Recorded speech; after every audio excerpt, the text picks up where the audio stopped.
And I had a conversation with President Trump on the phone, and he said, what's happening down there? And I said, President, what you've been told by those people who are opposed to transformation back home in South Africa is not true. And I added to him, I said, we were well taught by Nelson Mandela and other iconic leaders like Oliver Tambo on how to continue to build a united nation out of the diverse groupings that we have in South Africa. We're the only country on the continent where the colonizers came to stay, and we have never driven them out of our country.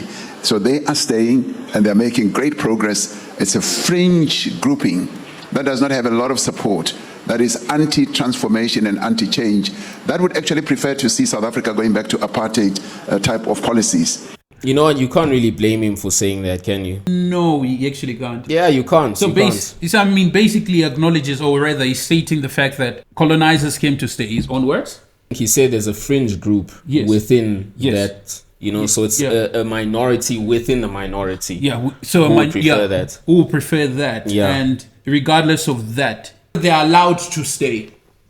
They wouldn't be allowed to leave because they are South African, right? So what right has anybody to kick them out of the country? No one. Nobody. Mm-hmm. You know what I'm saying? Like, they can stay. I mean, that goes without saying. You're born into a country, and mind you, it's not like a first generation South African. Mm-hmm. It would have been multiple generations South African. What right has anybody to kick them out?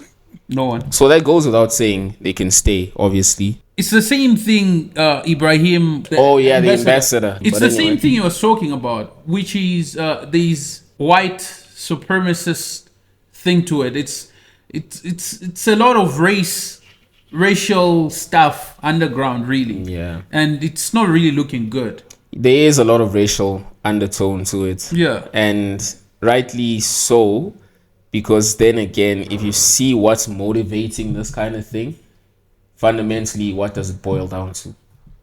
Race, right?